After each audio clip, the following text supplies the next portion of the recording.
Bismillahirrahmanirrahim.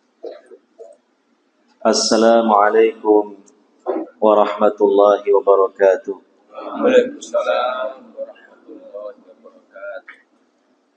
Alhamdulillahirabbil alamin.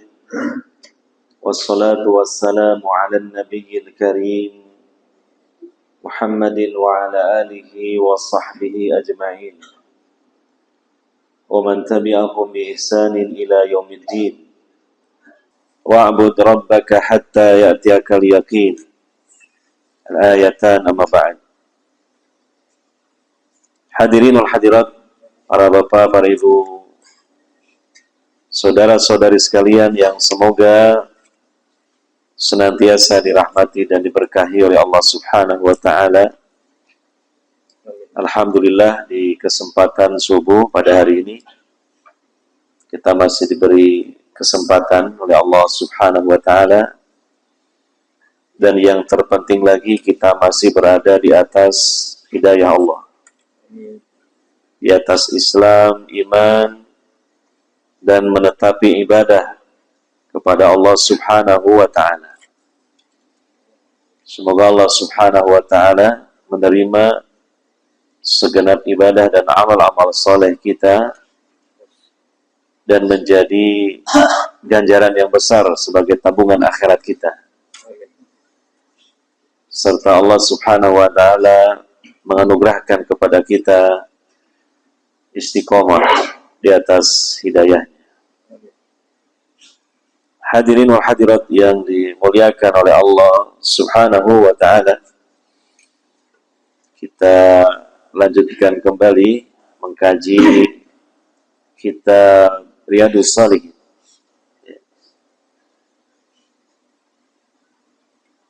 Sampai kita pada bab ke-18, 48.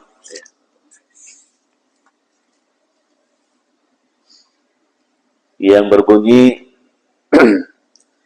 Babut tahdhiri min idza'is salihina wa dha'afati wal masakin. Bab peringatan keras berupa larangan menyakiti atau mengganggu orang-orang soleh, kemudian orang-orang yang lemah dan orang-orang yang miskin, lebih-lebih dari kalangan kaum muslimin.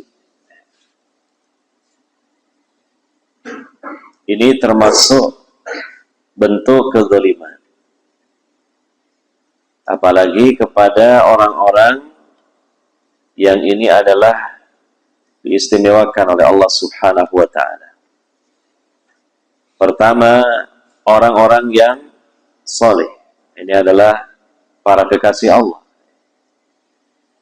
Yang kedua, ad-du'afah, dan sekaligus yang ketiga al-masakin, adalah dua golongan dari kalangan kaum muslimin yang harusnya mendapatkan perhatian khusus, yang harusnya dilindungi, yang harusnya mereka dibantu, bukan malah kemudian disakiti ataupun diganggu. Maka ini terdapat dalam keterangan ayat Quran dan hadis Nabi adanya tahdzir. Tahdzir artinya peringatan keras sebagai sebuah larangan. Ya, kurang lebih demikian istilah at-tahdzir.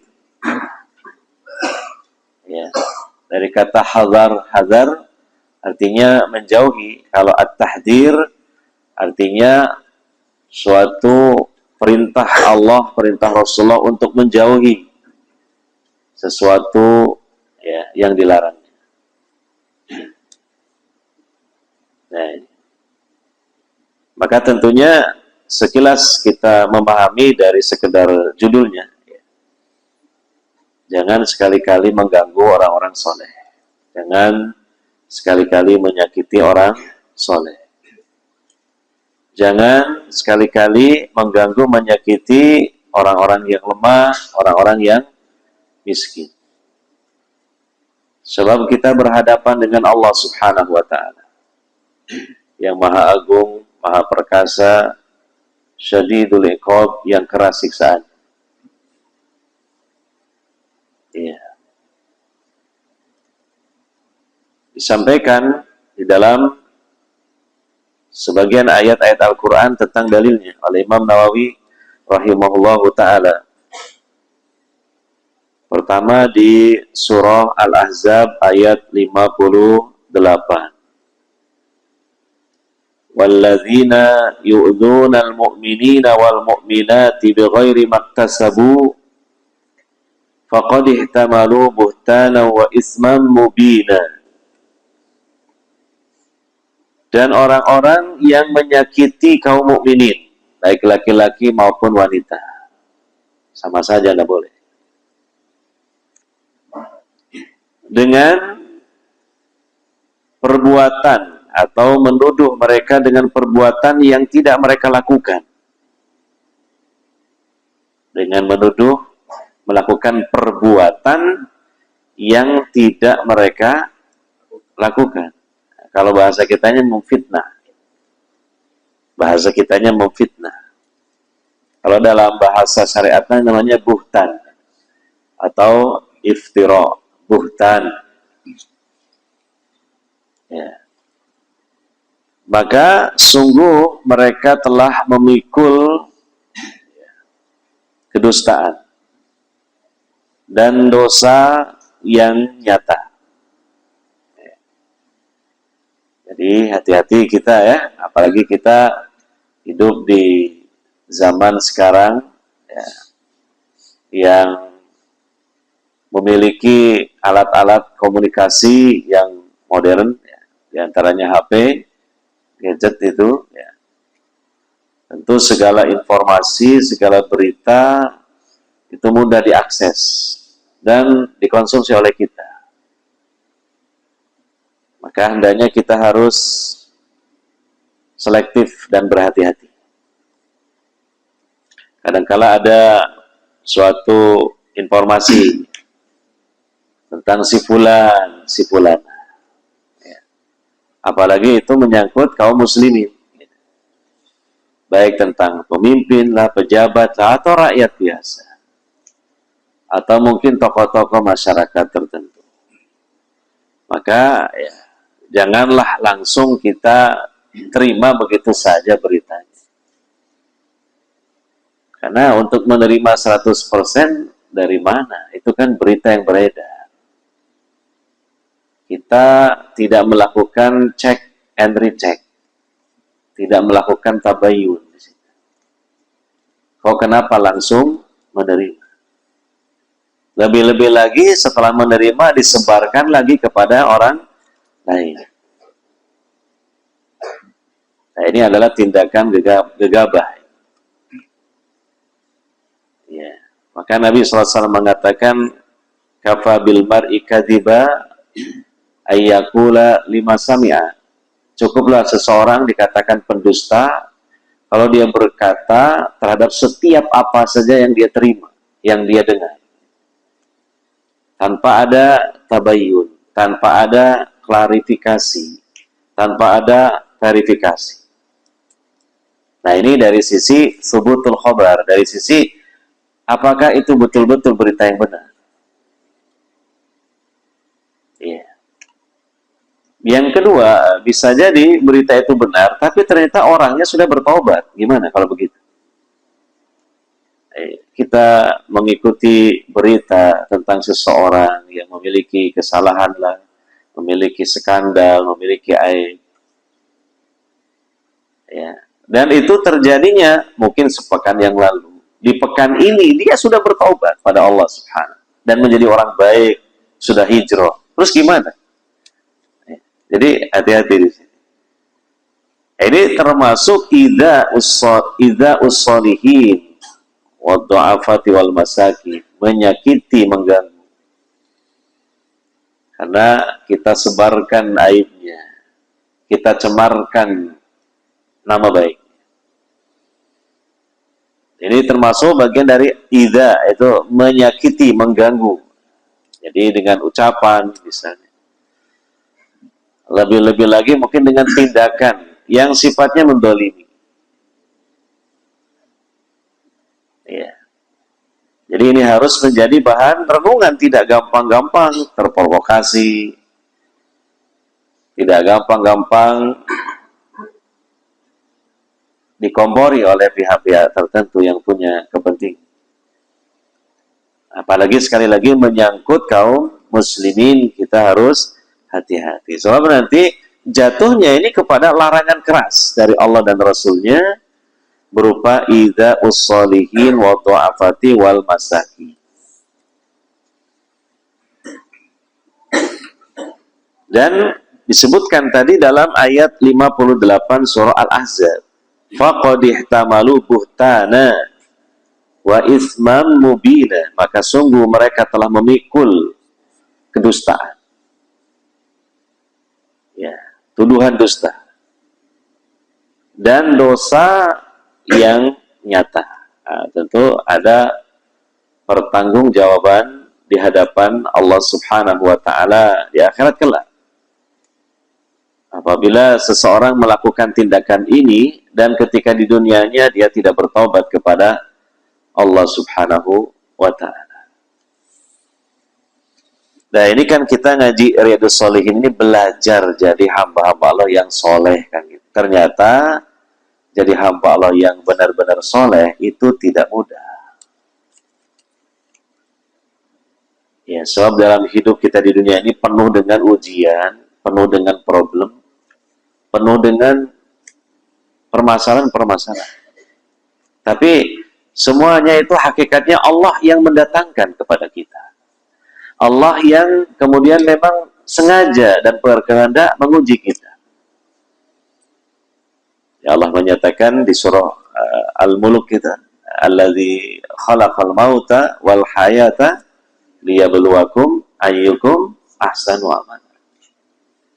Dia Allah yang menciptakan kematian dan kehidupan supaya dia menguji kalian, siapa di antara kalian yang terbaik amalnya, yang tepat keputusan dan tindakannya, yang terbaik sikapnya. Dan sebaik-baik keputusan tindakan adalah berdasarkan bimbingan Allah dalam Al-Quran dan juga sunnah Nabi Sallallahu Alaihi Wasallam. Itulah intinya menjadi orang yang soleh. Dan termasuk hal yang mencukupi bimbingan tersebut apa yang dirangkum tentang ajaran Islam oleh Imam Nawawi rahimahullah ta'ala dalam kitabnya yang cukup tebal ini, yaitu Riyadhus Shalihin, taman-taman orang-orang yang soleh. Nah, maka kalau kita ini berusaha jadi orang soleh, ya hati-hati, jangan menyakiti orang-orang soleh yang lain. Jangan mengganggu, menyakiti orang-orang yang lemah. Jangan mengganggu, menyakiti orang-orang yang miskin. Apalagi mereka memang ya tidak memiliki kekuatan tentunya.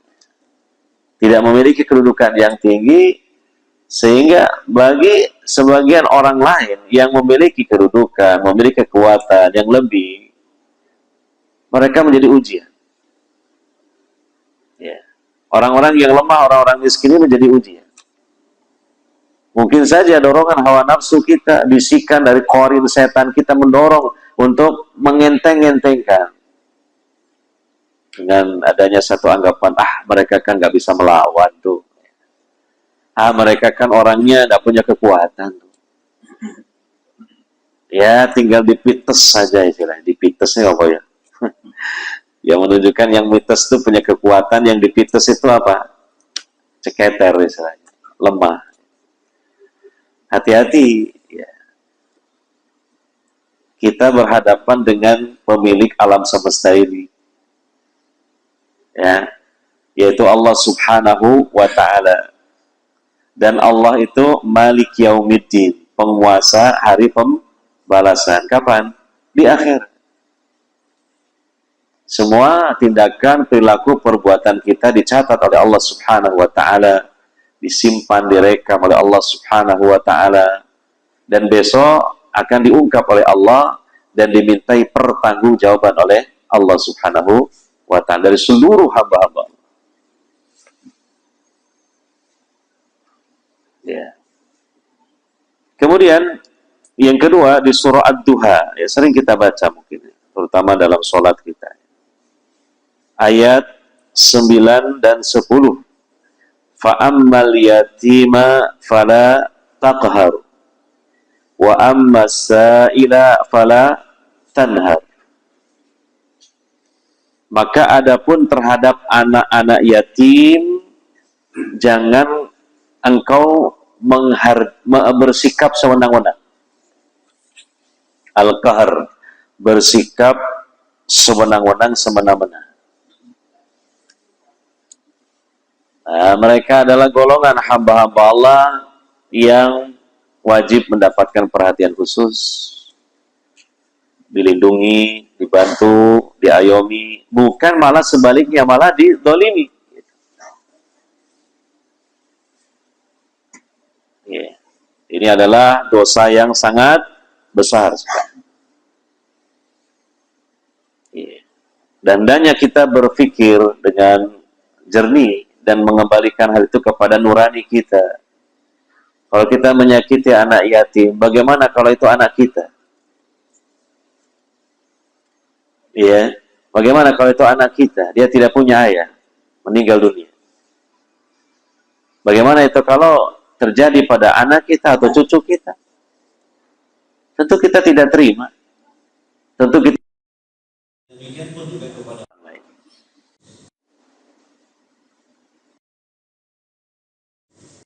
Jadi akhlak itu dalam ajaran Islam itu ya, istilahnya harus juga mengukur dengan diri sendiri.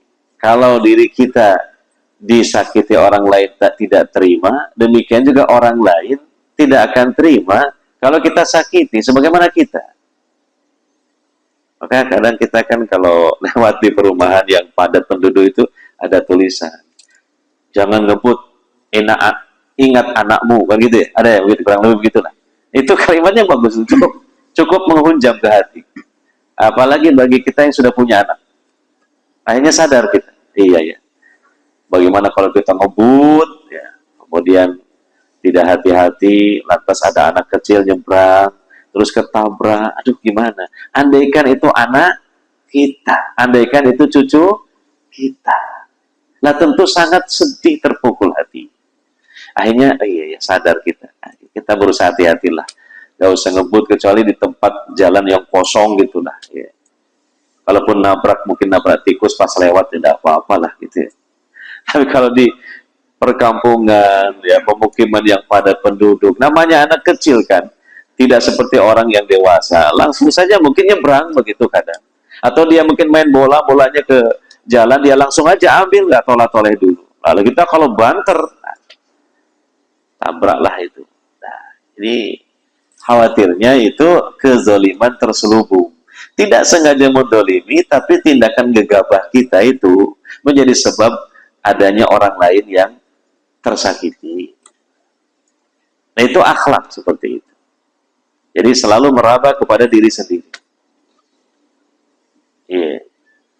Dan tentu kita akan setuju bagi kita yang sudah sepuh seperti inilah, yang sudah cukup hidup lama di dunia inilah. Jadi pertimbangan-pertimbangan itu tentunya banyak ya, tentunya meluas.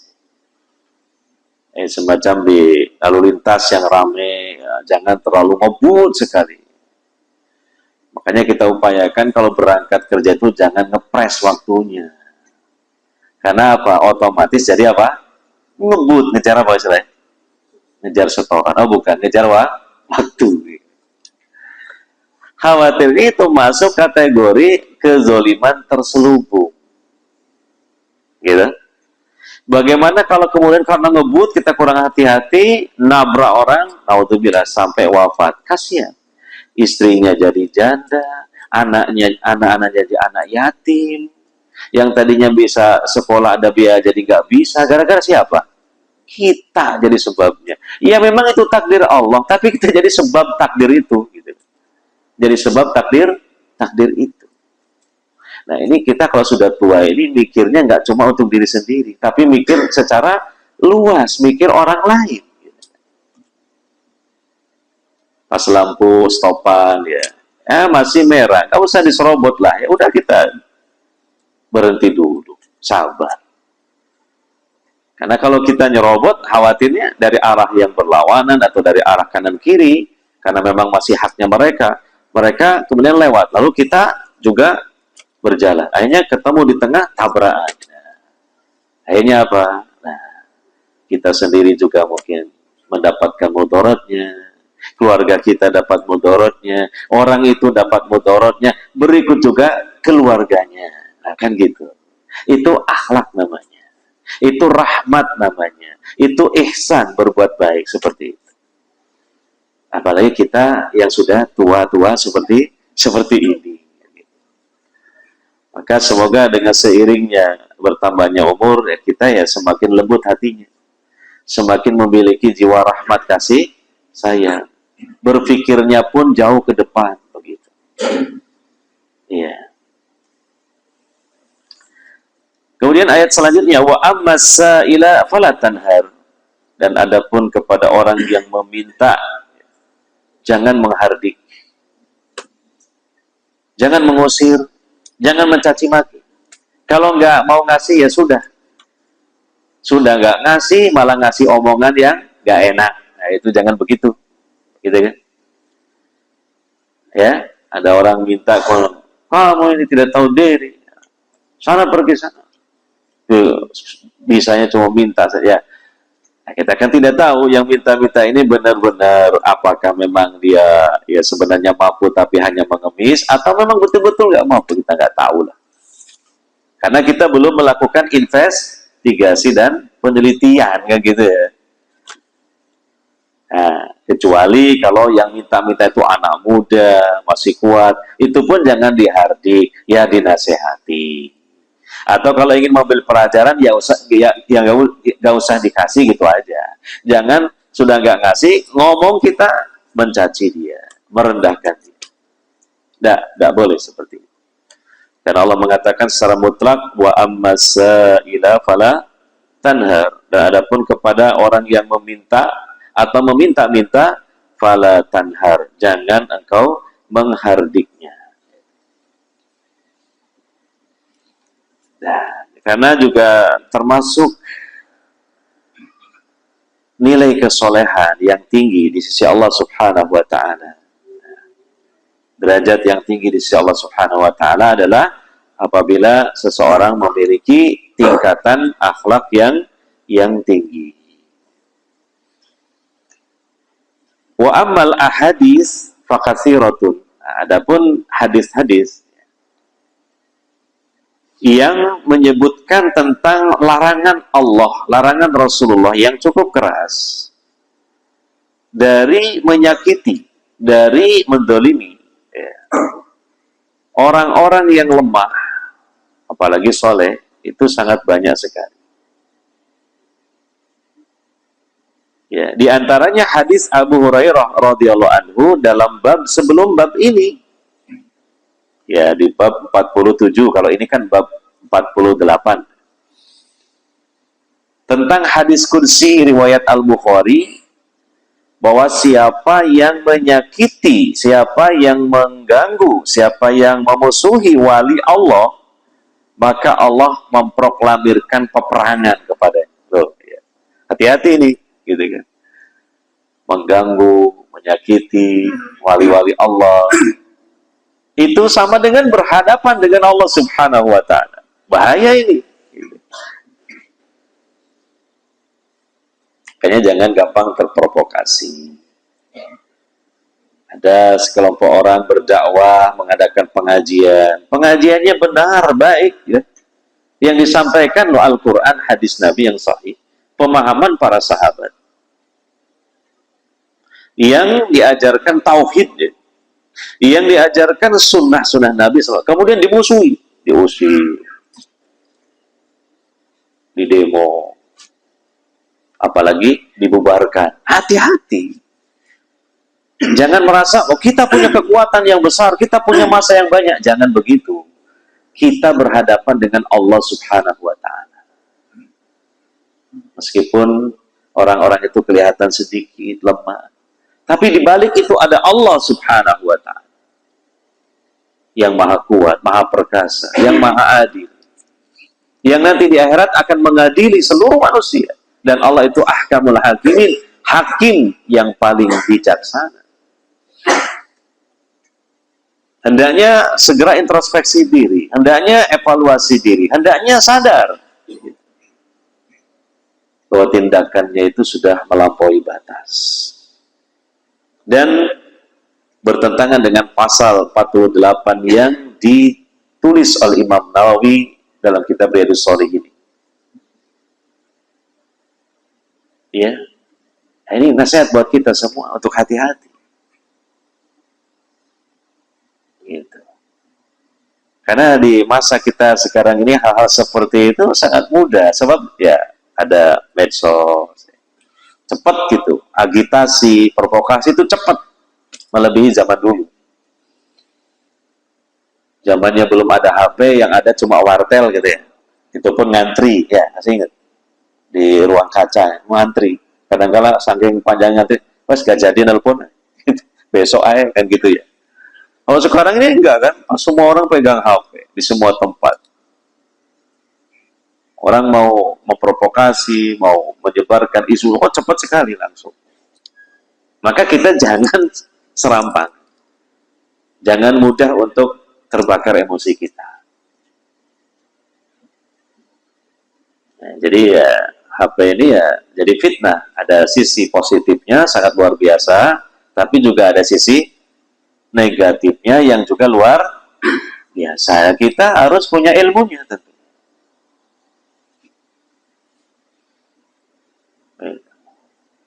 Oh itu ada pengajian itu aliran keras itu, mungkin teroris. Oh iya ya gitu. Oh aslinya geruduk ke sana gitu kan. Nah, ternyata mereka itulah hamba-hamba Allah yang saleh itu. Gitu kan. Yang mereka pelajari apa? Kitabullah, sunnah Rasulullah, tauhid, sunnah Nabi, sunnah para sahabat. Loh. Nah kalau kemudian nanti tindakannya seperti itu, bagaimana nanti di hadapan Allah Subhanahu wa Ta'ala? Berat itu nanti. Berat permasalahannya di akhirat nanti. Jadi ini kita sedang membahas tentang bab ini. Tahdir, menyakiti, mengganggu, mendolimi orang-orang soleh, orang-orang yang lemah, orang-orang yang miskin. Dan siapa tahu di antara mereka ada wali-wali Allah. Kan kita sudah membahas tentang wali Allah. Wali Allah itu tidak mesti harus Allah kasih karomah. Kata para ulama, cukuplah karomah mereka itu istiqomah dalam kesolehannya. Itu sudah karomah. Nah, kalau wali Allah disakiti, berhadapan dengan Allah. Allah memproklamirkan peperangan kepada orang-orang yang memerangi wali-wali. Ini bahaya seperti ini. Hati-hati. Iya. Itu sudah kita bahas hadisnya ya, tentang wali-wali Allah itu. Di awal sabda Nabi Sallallahu Alaihi Wasallam yang menyebutkan firman Allah, hadis kursi, Allah mengatakan, man ada li waliya faqad adzantuhu bil harbi. Siapa yang memusuhi waliku, aku proklamirkan kepadanya peperangan. Coba. Aduh, alangkah beratnya ini kalau kemudian kita ini diperangi Allah. Ini musibah sebesar-besar musibah, malapetaka yang besar dunia dan akhirat kalau kita ini dinyatakan sebagai musuh Allah. Karena Allah menyatakan peperangan.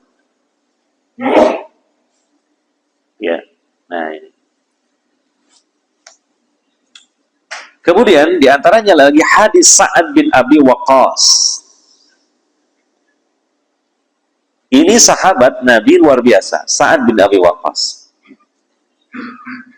Masih kerabat dekatnya Nabi Shallallahu Alaihi Wasallam dan termasuk as-sabiqun al-awwalun. Dan beliau ini salah satu dari 10 sahabat yang dijamin masuk surga. Beliau juga seorang panglima Islam yang sangat terkenal dengan kemahirannya memanah. Karena didoakan oleh Nabi SAW, apabila beliau memanah, melesatkan anak-anak panah, itu tidak akan pernah meleset. Dan di masa khilafah Umar bin Khattab, beliau menjadi komandan pasukan muslimin dalam berjihad menghadapi pasukan Persia, terkenal dengan perang Qadisiyah, dan Allah memberikan kemenangan pada mereka di bawah komandan panglimanya Sa'ad bin Abi Waqqas. Padahal ketika itu beliau sedang mengalami sakit yang sangat parah, hampir sekujur tubuhnya muncul bisul bernanah. Sehingga ketika beliau menunggangi kuda, itu bisulnya moncrot semua. Dalam perang apa? Qadisiyah. Sampai dalam kondisi yang sangat parah, beliau tidak bisa terjun langsung, tapi mengomando dari tempat yang tinggi pasukannya. Dan Allah berikan karomah ketika itu kepada beliau dan pasukan kaum muslimin ketika menyerang Persia. Ketika mereka melewati sungai Efrat itu mereka tidak tenggelam. Nah, pasukan berkuda, onta, lewat begitu saja dengan mudah. Sehingga itu yang membuat ketakutan yang luar biasa bagi pasukan Persia. Kata mereka, yang kita hadapi ini bukan manusia, tapi para hantu, katanya. Bagaimana mereka melewati sungai yang deras, yang dalam dan lebar, seperti serangga-serangga. Itu karomahnya, ya, Sa'ad bin Abi Waqqas dan pasukan beliau. Dan ya, pada masa khilafah Umar bin Khattab juga Sa'ad bin Abi Waqqas ini diangkat menjadi gubernur. Kalau tidak salah di daerah Irak sana. Tapi ternyata ada seseorang yang hasad dan benci kepada Sa'ad bin Abi Waqqas. Lalu kemudian membuat itu buhtan, tuduhan. Kisahnya begitu. Ya, datang ke Amirul Mukminin Umar bin Khattab, lalu memberikan informasi yang sifatnya memfitnah. Oh, Sa'ad ini orangnya gini-gini, gak baik orangnya. Dia jadi gubernur gak baik, dia gak adil orangnya. Padahal gak seperti itu. Dijelek-jelekan dia. Akhirnya Umar, karena sebagai seorang pemimpin yang bijak dan hati-hati, tidak percaya begitu saja. Apalagi dalam ilmunya beliau, masa sih orang dijamin masuk surga kok kayak gitu? Iya, dijamin masuk surga. Akhirnya Umar bin Khattab mengutus ya intel, bahasa kita sekarang, intel. Coba di intel sana gimana, benar gak ini laporan? Ya, jadi begitu, pemimpin itu jangan langsung nerima mentah-mentah berita begitu aja. Bahaya itu. Iya kan? Inja akum fasikum binabaing fatabayyanu. Ya, ang tusibu qauman bijahalatin fatusbihu ala ma fa'altum nadini. Di surah Al-Hujurat itu. Kalau datang orang yang fasik membawa berita, jangan langsung dipercaya. Tapi apa? Tabayyun. Check and recheck dulu beritanya. Karena kalau tidak demikian, akhirnya kamu memberikan keputusan berdasarkan berita yang gak benar, sehingga apa?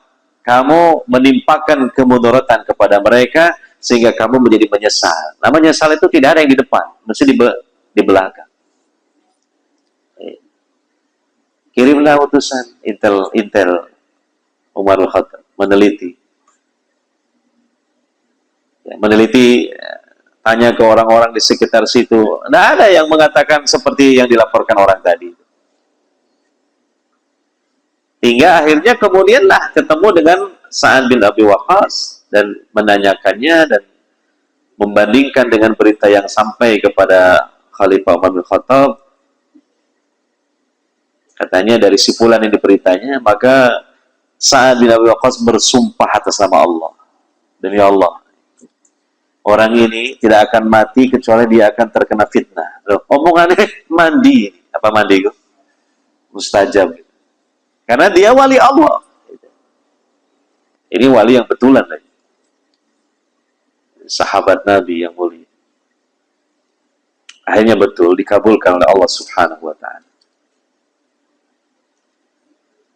Orang tersebut itu terkena fitnah. Iya. Orang tersebut itu akhirnya dia matinya tragis, terjerembab dalam satu lubang di kebunnya sendiri. Nah, jadi hati-hati ya, ketika malahan yang disakiti, didolimi ternyata orang soleh, bahkan mungkin wali Allah. Nah itu. Kemudian hadisnya adalah Sa'ad bin Abi Waqqas itu dalam bab yang sudah kita pelajari. Yaitu ketika di awal-awal dakwah Nabi SAW, itu kan yang mengikuti Nabi itu orangnya baru sedikit dan orang-orang lemah rata-rata. Golongannya Bilal bin Rabah, golongannya Ammar bin Yasir, golongannya Suhail dan yang lainnya. Kemudian satu ketika, ya, Abu Bakar As-Siddiq berada di satu majelis bersama mereka orang-orang yang lemah. Ya. Kemudian juga setelah itu datanglah seorang tokoh musyrikin Quraisy. Ya, ketika itu masih musyrik, yaitu siapa? Abu Sufyan waktu itu. Nah ini. Di hadis yang sudah kita pelajari dalam bab Mulatafatil Yatim wal Banat. Di kitab Riyadhus Shalihin ini juga. Bab ke-33. Ada hadisnya yang sudah kita bahas. Sudah kita lewati. Tatkala datangnya Abu Sufyan, ya, bertemu dengan Salman Al-Farisi, orang-orang do'afah, orang-orang lemah. Yang pertama-tama menyambut dakwah Islam.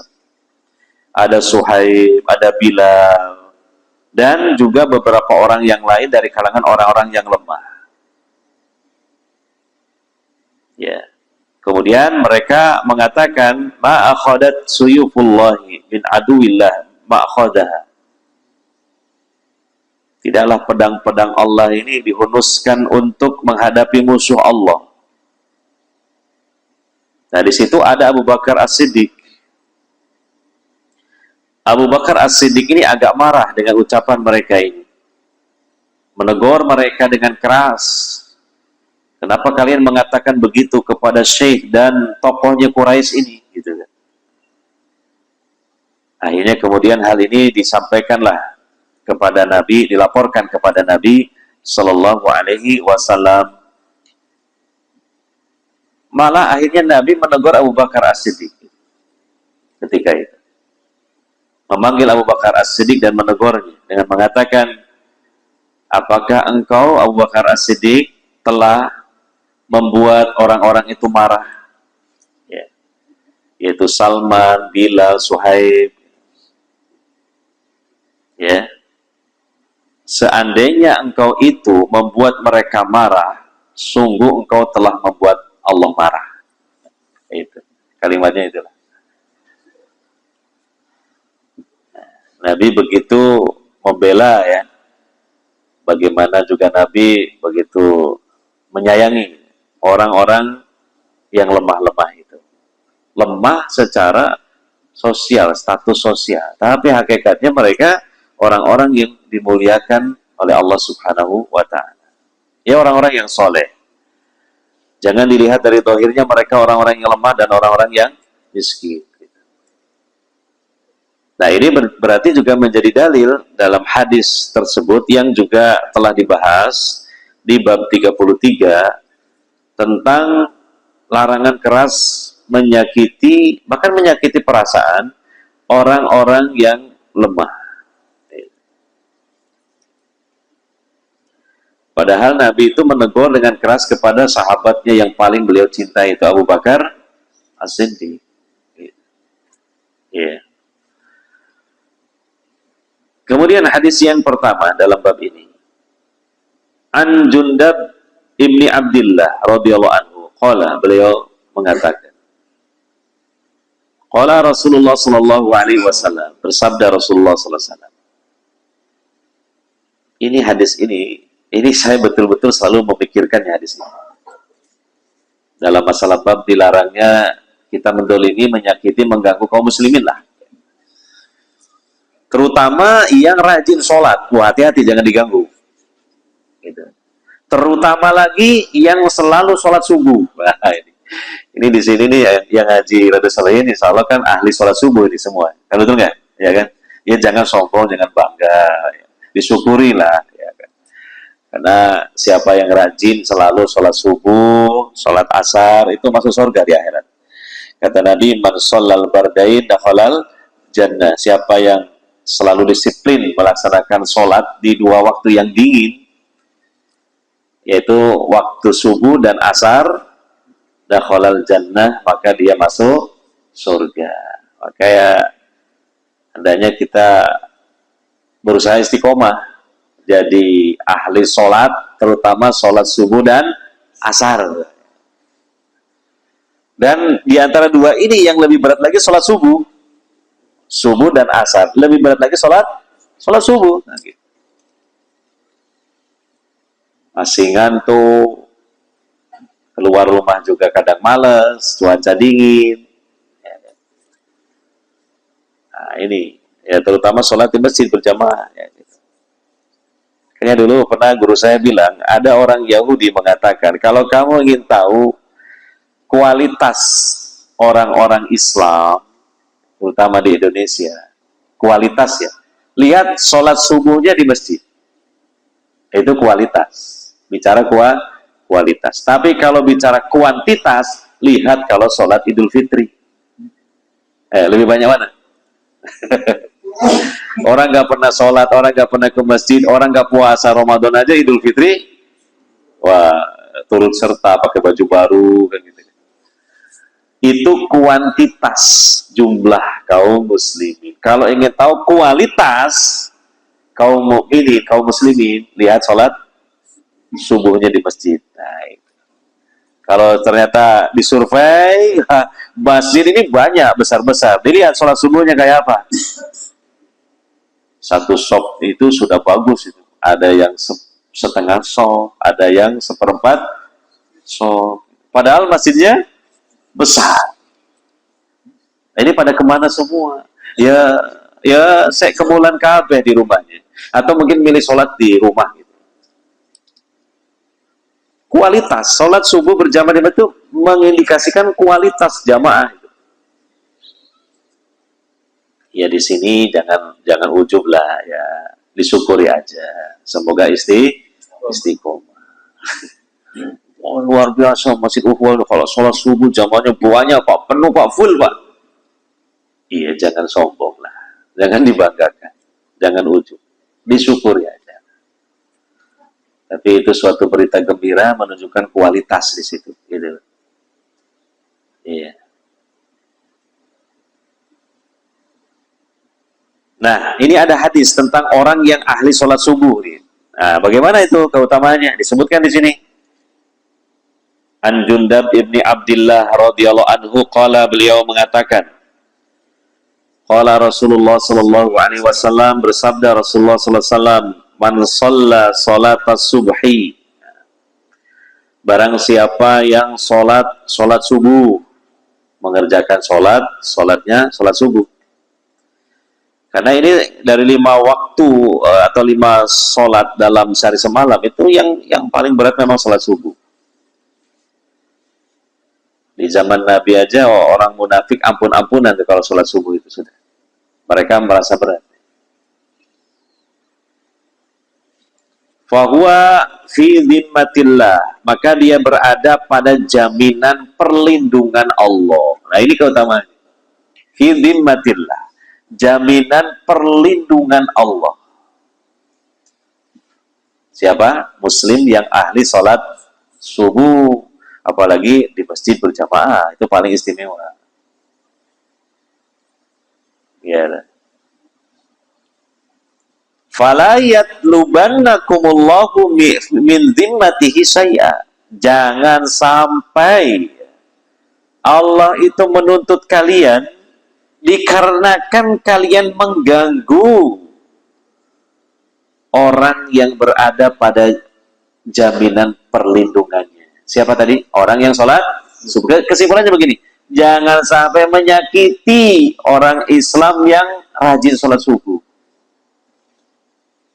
Jangan sampai mengganggu, apalagi mendolimi orang Islam yang rajin sholat subuh karena dia berada pada jaminan perlindungan Allah.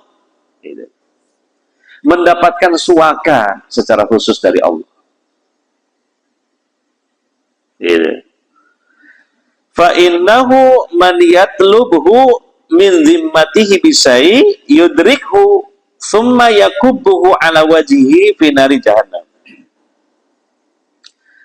Karena siapa yang dituntut oleh Allah dikarenakan dia mengganggu, menyakiti, mendolimi orang yang mendapatkan jaminan perlindungan Allah, yaitu muslim yang ahli sholat subuh, maka Allah akan mengejarnya. Dan pasti akan bisa ditangkap oleh Allah. Diusut, ditangkap oleh Allah. Pelakunya. Kalau nggak di dunia, ya pasti di akhirat. Kemudian apa? Allah telungkupkan wajahnya di neraka jahanam. Itu hukumannya. Hati-hati. Mengganggu, menyakiti, mendolimi seorang muslim, apalagi dia ahli sholat subuh, akan dikejar oleh Allah pelakunya dan pasti akan ditangkap dan diseret oleh Allah ke dalam neraka jahanam dengan cara wajahnya ditelungkupkan ke dalam neraka jahanam itu. A'udzubillah. Bisa dipahami itu? Ini keistimewaan muslim yang disiplin sholat subuh, apalagi di masjid berjamaah.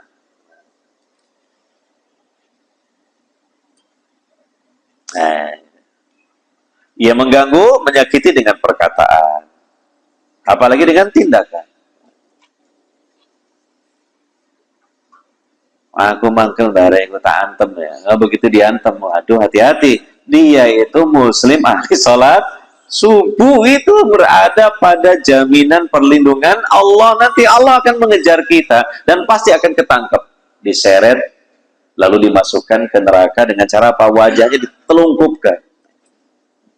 Waduh, bahaya ini.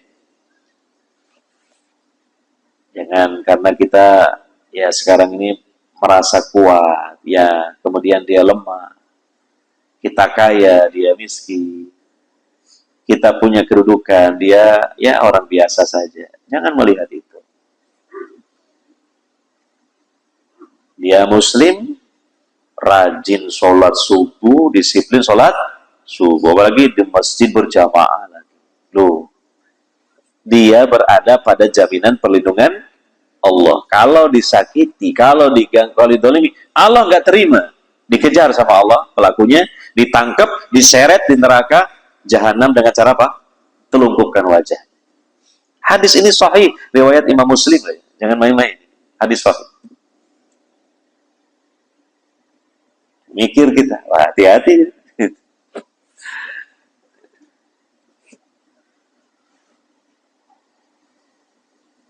Nah, makanya saomong, saat tindak tanduk kita itu harus dipertimbangkan matang-matang.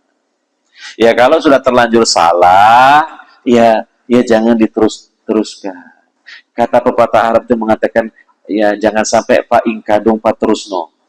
Newas kadung ya teruskan. Jangan. Lihat dulu. Istilah kadung diterus-terusno itu kalau keburukan jangan. Segera muhasabah diri, evaluasi diri, taubat, menyelesaikan permasalahannya, minta maaf, dan seterusnya. Ya, jangan menganggap dia orang biasa aja, nggak berani sama saya. Dia nggak mungkin menuntut menuntut saya ke meja hijau pengadilan. Loh, jangan-jangan dia menuntutnya di akhirat nanti, di hadapan Allah Subhanahu wa Ta'ala. Itu lebih berat lagi.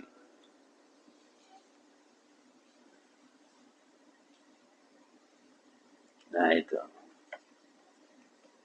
Jadi berapa banyak manusia ini menjadi celaka karena meremehkan orang-orang yang sebenarnya tidak boleh disakiti.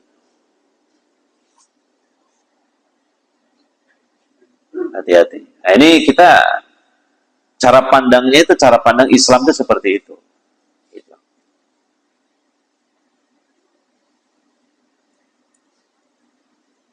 Jadi kita misalnya berada pada satu kedudukan atau jabatan yang cukup tinggi, ya kalau kepada yang lebih tinggi lagi, wah kita betul-betul segan, menghormati. Jangan sampai mengatakan kata-kata yang membuat dia tidak berkenan. Tapi giliran ke bawahannya, waduh semena-mena dia. Salah sedikit, kaplok gitu. Tampar mukanya di depan teman-temannya. Salah sedikit. Lalu dia merasa, saya kan pimpinannya, atasannya. Siapa yang berani sama saya? Loh, hati-hati ya. Kita berhadapan dengan Allah Subhanahu wa Ta'ala. Ternyata sing dikaplok, sing dimarahi habis-habisan itu seorang muslim, soleh, rajin sholat subuh. Waduh, celaka nanti bisa jadi di akhirat. Segera minta maaf lah. Minta maaf. Taubat pada Allah Subhanahu wa Ta'ala. Selesai masalah. Gitu. Jadi kita sekarang ini tengar-tengar. Apa tengar-tengar aja? Mikir-mikir. Kira-kira kita ini sudah pernah mendolimi sama siapa sih? Nah, itu. Kata Nabi demikian, kalau ada kedoliman itu sesegera mungkin selesaikan di dunia, jangan dibawa ke akhirat. Itu jadi malapetaka. Menjadi kendala kita untuk masuk ke dalam surga. Nah, gitu. Dan belajar untuk mengikis sifat jumawa, kesombongan, keangkuhan. Yeah. Karena itu menjadi sebab terjadinya sesuatu yang membuat kita celaka. Yeah.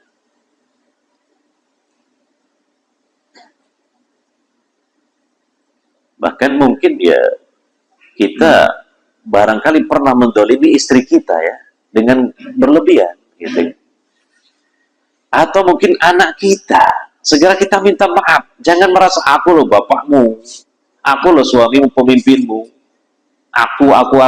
Lah ini bahaya. Nah mungkin dulu istrinya cuma salah sedikit karena masak kurang enak. Dimarahi habis-habisan. Ini kan tidak tepat seperti itu. Sampai istrinya nangis gitu. Nah ini hati-hati, dicatat oleh Allah Subhanahu wa Ta'ala. Atau hukumnya berat, mendampratnya, memukulnya. Nah ini kedoliman seperti itu.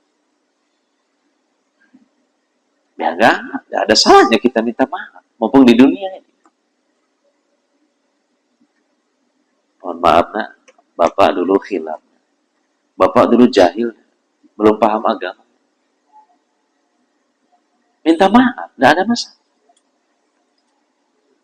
Dan mungkin saja dalam hati anaknya ada dendam, dengan minta maaf buyar dendamnya. Dia pun menangis, memaafkan. Ya seperti itulah. Jadi karena kezaliman ini di akhirat berbahaya. Kata Nabi, Abdul mudulumatun yaumal qiyamah. Kezaliman itu menjadi sebab kegelapan demi kegelapan di hari kiamat. Tersandungnya kita untuk masuk ke dalam surga. Karena apa? Kezaliman ini. Karena memang berurusan dengan sesama makhluk itu lebih runyam, lebih rumit daripada dengan Allah Subhanahu wa Ta'ala. Kita salah sama Allah, taubatan selesai. Tapi dengan makhluk ini, Kadang ada perasaan, alah orang begitu saja. Nah, kadang begitu. Sehingga kita nggak jadi minta maaf, nggak jadi minta dihalalkan. Iya. Nah, baru sekarang semakin mengerti ternyata jadi orang soleh itu tidak gampang gitu. Tapi kita harus bisa. Karena apa? Untuk meraih sorga. Karena Allah siapkan sorga itu untuk hamba-hambanya yang soleh. Adattu li'ibadiyas solihin ma la ainun ra'at wala udhunun sami'at wala khatara ala qalbi bashar. Aku telah siapkan, kata Allah, sorga yang kenikmatan dan keindahannya itu luar biasa. Disediakan untuk hamba-hambaku yang soleh. Keindahan kenikmatannya tidak pernah dilihat oleh mata, tidak pernah didengar oleh telinga, tidak bisa dibayangkan dalam benak manusia siapapun juga.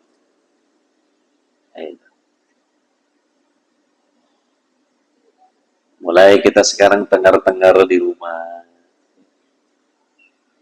apalagi suasana sudah cukup tenang karena sudah tidak kerja misalnya,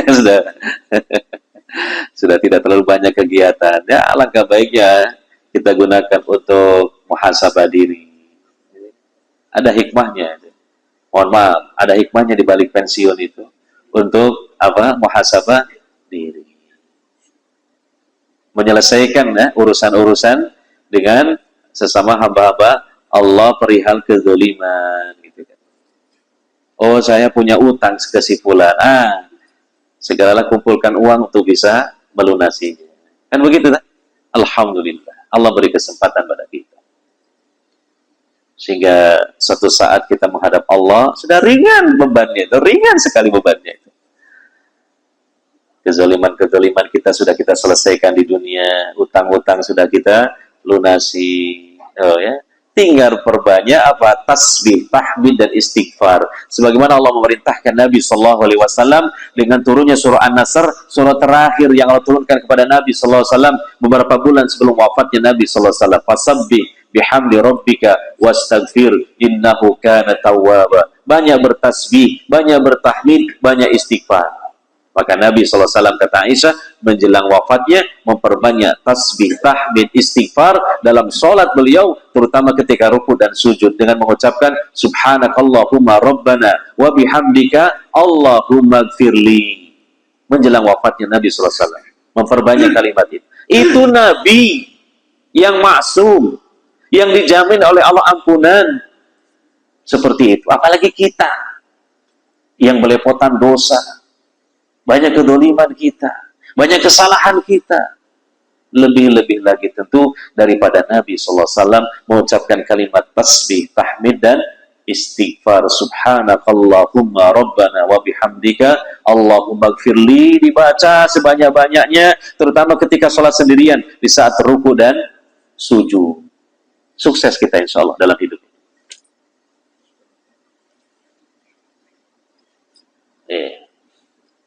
Ya, kita ini sudah tua, sebentar lagi juga mati. Apa yang mau kita bawa?